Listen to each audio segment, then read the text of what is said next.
Okay, recording started. Okay, so Muggsy, Hi, we Mom. that'd be awesome, man, if you got her to watch this. She was like she could bring us orange slices.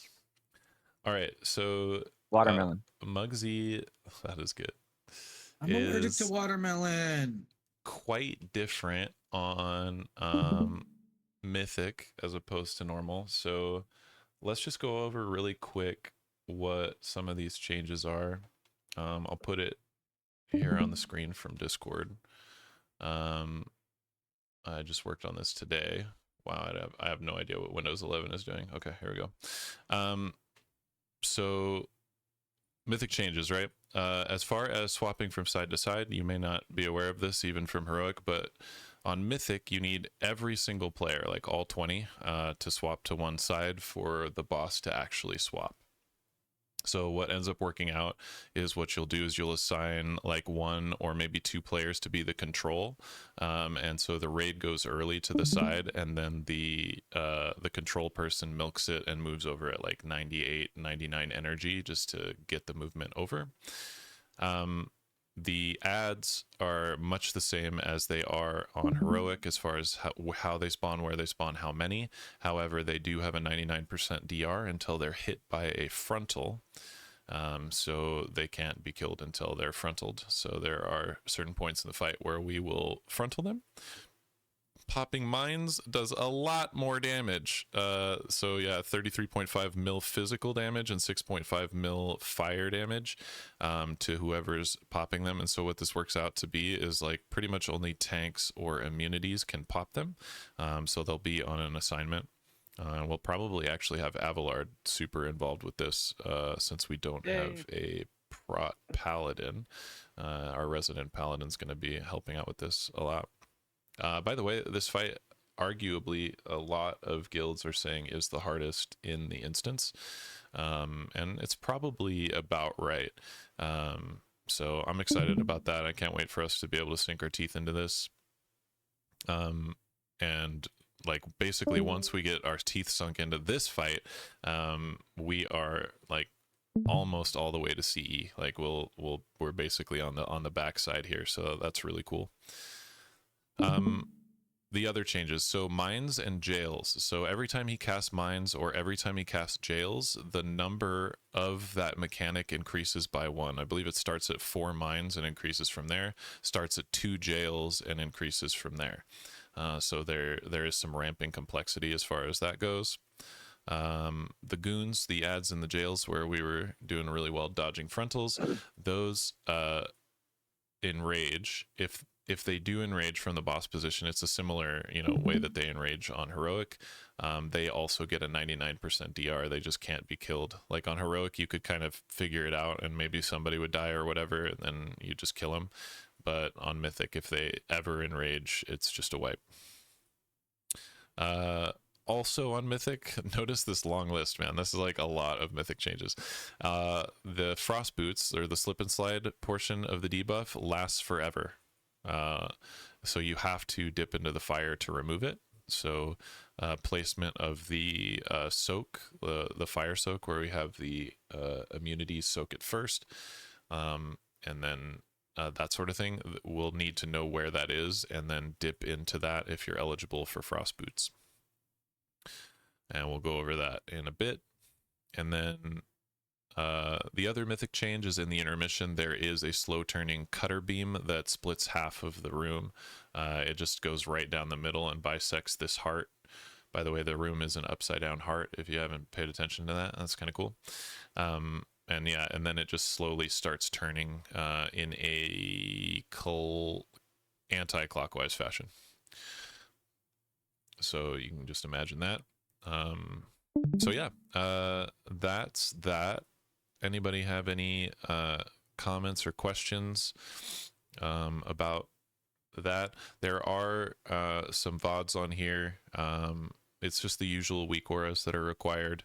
There are some written things on Wowhead if you want to read through the dungeon journal style mechanics for it.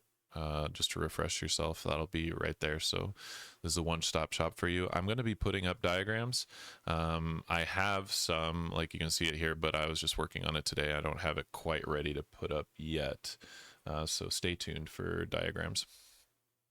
Cool. Let's see. From here, then, if there are no questions or comments, let's start talking about the boss. So yeah, just a quick recap of this part of the mythic mechanic. We all start. It's very easy to wipe on pull, because if even one person is in the dirt, we just wipe. We can't start that. So everybody starts on metal side, and then we'll go from there. Boss gets dragged up to the bottom. I guess the bottom of the heart. The tip of the heart is the way you could think about that. And then we will bait mines close to the boss, right? So we'll play close and melee, and this will allow us to pop and soak the mines. The popping is similar to like on Sprocketmonger, where those mines, there's a vulnerability, so there's a rhythm. You want to pop them quickly so that you're still popping them during like raid cooldowns. But you don't want to pop them too quickly so that they overlap. That's probably a wipe. So you want to watch that and be careful with that. So Avalard, you'll want to kind of get a sense of that rhythm and how that goes. Typically though, we'll have a tank pop the first one and get the vulnerability because they can pop one. So my assignment and idea is to have Yerpal pop the first one. So you'll just stand, in that brown circle when you see it, pop it, and then Avalard will continue to pop the other ones. I'm also looking to have quadrant assignments for the raid coming soon. So like next PTRU, I should have this up, or I'll post in next boss discussion a diagram of this, but I'll have quadrant assignments for players so that you can know basically whenever we're doing mine popping where you're going to be, so that we have the raids somewhat assigned and split around the boss. Because we will wipe to just not getting the soaks if that happens. Cool. Any questions about pops and soaks of ye old mines? All right. We are clear. All right. So first soak is going to be done up here. And it will be immunities. So I'm going to have mages and dirt and both tanks in there to soak this. We'll probably do something like a spirit link as well. If the person that is picked is not one of these immunities, which is fairly likely, right? Then they're going to need an external, or they just need to pop big cooldowns. Typically, you want to pop cooldowns for when you're soaking the jails, but if you just happen to be picked for this, make sure you live through it to drop this, and then the immune soakers will soak with you with those immunities up. And that's where it goes, right here at the bottom tip of the heart. As far as organization for the other mechanics, we got the frontal and we got the tank line. Point these on opposite sides. Tank frontal is always going to go, if you're looking at the boss from the middle of the room, on the left, and then the cone frontal, if we're not using it to clear the debuff on the ads, which we don't for the first one, will go over to the right near X. Now, both of these players that are picked for these mechanics also need externals. Since the cone frontal happens a minute, I believe what we can do is put our Mistweaver monk on putting a life cocoon on this player pretty much every time. And Bana and I will watch this player. I'll GS this player, and then the tank stands in this one just like it, with a DR up so that it mitigates the damage that the other person takes, just like in Heroic. But yeah, Bana and I will watch that player, and Monk and Muck will watch the player that does the frontal at every minute. That is the plan there. Swabbles is the plan with Firebrows as well as the control. So swapping over to dirt at some point will be controlled basically by a BM hunter that just doesn't get punished for waiting and moving at different seconds. We can have anyone do it, but Swabbles has been doing well with his assignments and studying up on when he needs to do stuff, so I think that's really safe in his hands. So that'll be good for us for prog. Okay, so yep, all the raid goes to the dirt except for one brave hunter, over at 99% energy. So there's not too much going on there, but now we're moving over to the dirt side, right? The shaman side. Now we're gonna have jails. So first jails, we are going to, they need to die, but they don't need to die at, like, the ads at like very fast. Ultimately what we want to have happen is you want to have classes that can get out in the jail, ideally, because the less walls that you break of the jail, the better it is for the frost boots. It's way easier to live LOSing the frost boots behind the walls if there are more walls, is basically the idea. So that's why you see groups doing that. So warlocks can use their teleport, monks can use their transcendence, that sort of thing. So typically groups will send in their warlocks with a healer, so I have that assigned here. I can void elf out of the first one at least. We're probably going to get knocked into walls on some of the later ones, just because we're not going to have enough classes that can get out. But early on Mages can here, get we out. should be able to do that as well. Yeah, for sure. But we're gonna need to assign like 4 people to soak 4 different jails at one point. So it's gonna have to. There's gonna be classes that can't make it out at some point later in the fight.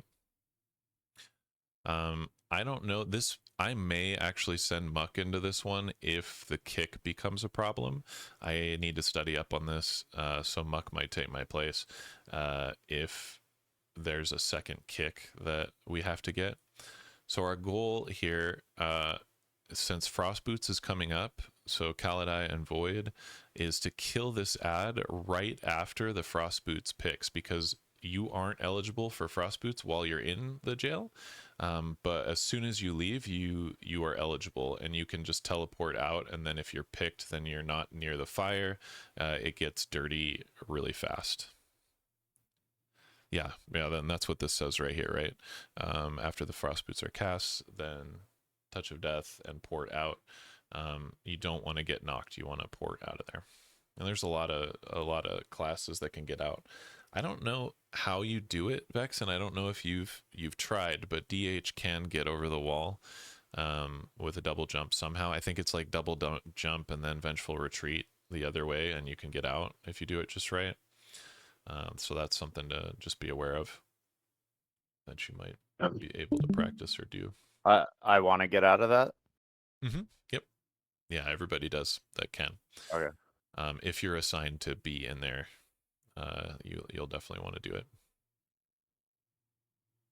Okay. We probably won't be doing any of these grips or rescues because you imagine, like, these players are assigned to be in here, but they might not be the ones that are picked for the jail when they're doing it. Oh, and I need to go over something else as well. So there's going to be like an extra player in here. They may also get knocked into the wall, in which case you'll want to get knocked and break this wall here, right? This way the frost boots, it happens like this, they'll actually be able to LOS, because frost boots kills one wall insta. So you need to actually, with 2 people, make sure there are 2 walls between you and wherever the frost boots is originating, right? The spear is coming out, so 2 walls here. So if we stack and we break this one right here, there's still 2 walls that you can put between you and the thing. If there's only 1 wall, one of you is going to die, whichever ice lance goes off the second time. So that's the idea there. So we'll want to have some organization on that. The other thing is that there is a weak aura component that organizes us, and we'll just want to be aware of that. Since there's 2 jails on this one, I think it's relatively self-explanatory, but it's important that you understand how this orients, especially since we struggle with shapes and left and right in this raid quite a bit. I think a lot of raids do, but you want to imagine yourself looking at the boss from the center of the room. And so if it tells you to drop left, or this might be called front left, and or drop right, and this might be called front right, you are over here if you're right, and here if you're left. You do not want to think about it looking from the outside. You want to think about it looking from the inside to the outside of the room, to where we are every time. No matter where you are standing, it doesn't, the weak aura just assumes that you are standing in the proper spot, which is towards the center of the room, looking this way up here. So let's get that clear as soon as we can, because that's going to cause a lot of wipes, so people get confused on what left and right means, right? You want to know what it means and what it's assigning you. The liquid weak auras here, let's see if I can find it. What you're going to see on your screen looks like this. So if you're assigned to soak, it will just tell you which one you're going to be in, which will be the green one. Or where you are going, it will put a text on your screen, either left or right. If you are dropping, like if you have the jail on you and you're dropping it. So the first set looks like this, and the second set will kind of look like this, although it's a little different for our strat. We're going to run a 4 heal strat rather than a 5 heal strat, and look to push earlier rather than to hold damage. So that looks like the best strategy for us right now. So this is what you'll see on your screen. We'll just want to make sure that we'll have these parts of the weak aura enabled. I do not know which section of the weak aura these are, but I think they should be up by default anyway. But we can go through and check on that before or as we're doing Mugsy. But we just want to make sure that you can see where you are assigned to. You can see, like here in the list, there's not too many people that like are assigned in the third set or the second set. You just up it by like 1 basically on each one of them, and then on the last set as well, you've got just 2, maybe 3 in each. So if you are not assigned, you won't be going there. But since they changed the fight to it didn't used to break the wall when you killed the guy like it does on heroic, and knock you back and then break the wall, and you were just stuck in there and you just died. So you just, like, every class had to be one that could get out, or you had to do like a pixel perfect rescue or grip on people. It was pretty ridiculous. So we're in a good spot with that being changed. I think will be very good for us. Okay. All right. So what's happening during those jails is everybody else will stack in right next to the fire and be ready to dip into the fire right before the spear is cast. If you're targeted, you run to your side, right?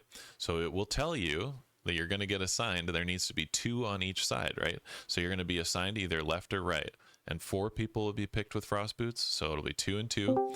So you just want to look on your screen and see what you're assigned to, and then go to that. However, you'll notice that the position here is a little different. You're now on this side of the boss, and you may be looking out, and you may be worried about your orientation. Let's just keep it simple in that this is always going to be left. You always think of it as if you're from the center of the room looking out, and this is always going to be the right center of the room looking out, right? So we definitely want to get that squared away in our minds as soon as possible. The left and the right, which one's left, which one's right. That will save us a bunch of time if we can do that. Small note, when we are dropping these, we'll want to leave some room on the wall, just right out here, because Yerpel needs to sneak out. He's going to be taking the first gold knuckles. Yerpel, you're here, right? I don't know if I'm talking to you on the recording. Oh, I'm talking to you live. Let's go. So you'll want to back up and take the gold knuckles he'll have a cast bar, and you'll want to take it. The cast bar should end. You should be at the wall, because if you're here and he knocks you back, you'll actually drop gold on top of where everybody wants to be dipping in. But Yeah, if you back up first, that'll help out, and then you can kind of leap out and then kind of just do a little loop back and just spread it along this wall. Is how I've seen that done. cool. Yeah. Um, do I need leap anytime around there, or should I just like leap back and I think you leap out. call it a day? Yeah, I think you just walk along here save for a leap little for bit that. and then leap out and then come back, and then if there's some gaps in the gold that you drop, you can actually kind of just dip in as you're coming back and fill in those gaps, if you're wanting to min max it, and you probably will want to. For sure. Cool. All right, so any questions about how frost boots work and the jailbreaks, y'all? Okay. No questions. I must be super clear. Okay, so after we do the frost boots, we'll get a frontal. Swabbles will stay over on dirt side to continue it to be on dirt side. However, the tank will want to move it over here. I don't remember if it's Yerpul, you, or Mazza at this point, but the tank wants to move it over so that we can actually clear both of the immunities on these ads with one frontal. So the person that gets the frontal takes it over there. And then after the frontal, we'll just milk the energy and then transition back over to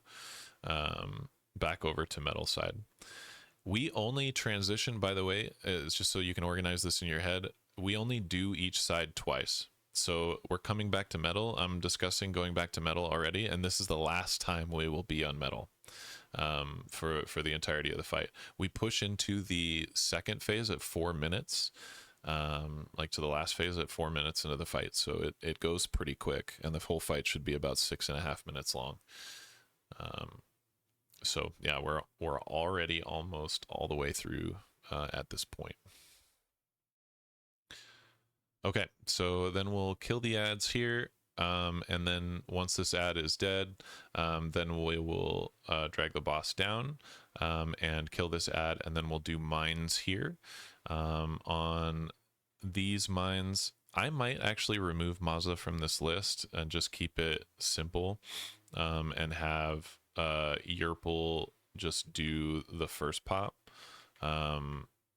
And then Honestly, if this mimics heroic at all, Mazza will basically just be tanking for most of the fight, and I yeah, just kind of take over in like a couple areas, so I can kind of go DPS mode and just slam, and yes then yeah, sir. do the mechanic.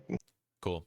So yeah, we'll have you pop first, and then you'll call for a bop from Abelard, and then you'll pop the rest of them. However, you'll notice it does some magic damage. So even with you popped, you're not completely immune. So just be aware of that as you're running around and popping the next ones. It needs to be fast, right? But it can't be too fast to where it's hitting us in the vuln. So getting used to those pops is going to be a really good key point of progression for us. And yeah, we'll be counting on you and Abelard to be in good sync to make that happen. Cool.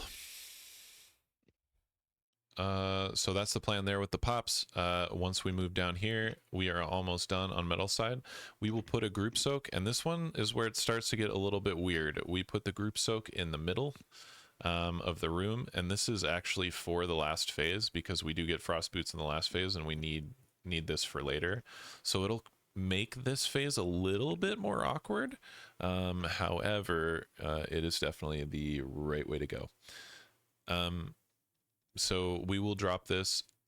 You know, we did immunities first on this one, so everybody else will soak this part.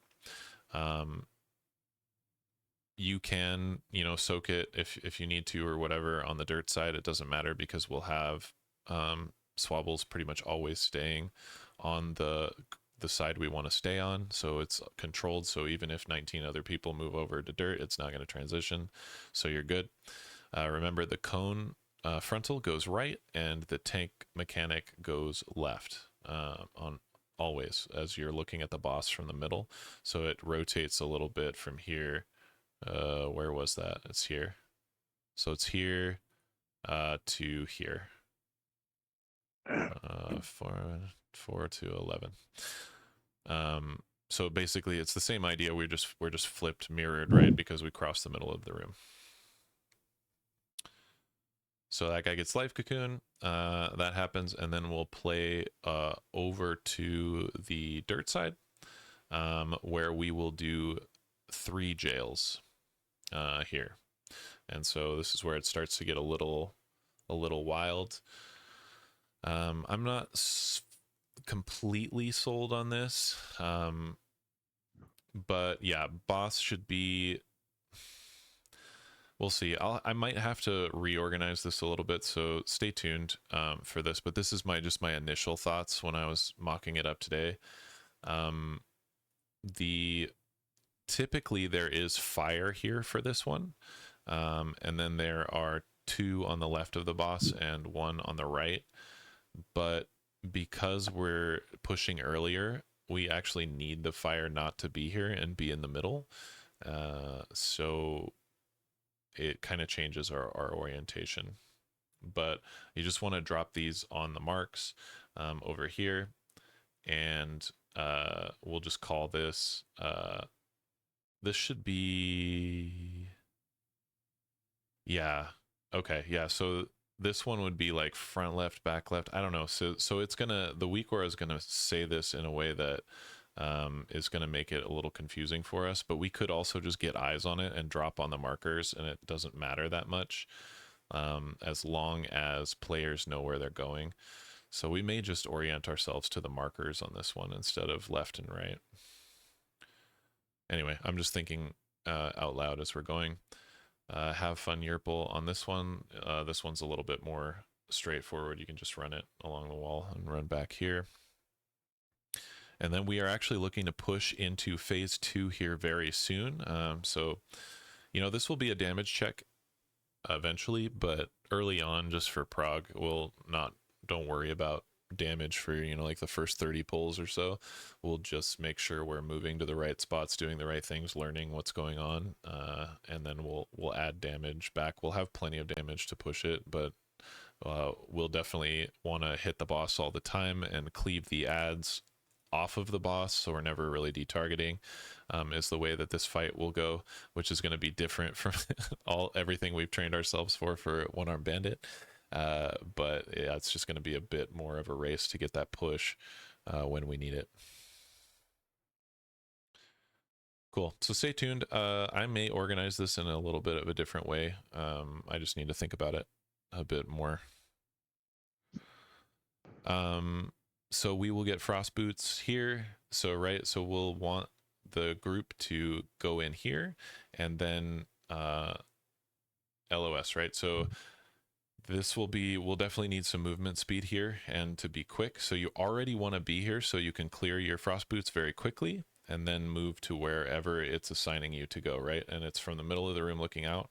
So it'll pick 2 people. We'll call these right, and then this one left.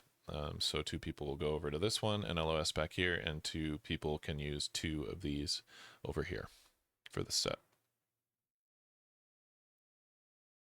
Cool. This doesn't quite apply because we're going to drop in the middle of the room, so forget that's there. And then actually we're not transitioning back to metal from here, so we're getting to the spots where I haven't edited this for the next part, but this part's kind of cool where what you'll do on this one, this frontal, is we actually want to make both of these adds vulnerable. So the person that's getting shot will sweep this frontal across both adds. I can't really mimic that quite well because the point of pivot is in the middle of the graphic, but you know, you'll sweep it across both adds and get both of them with this one, is the only thing there.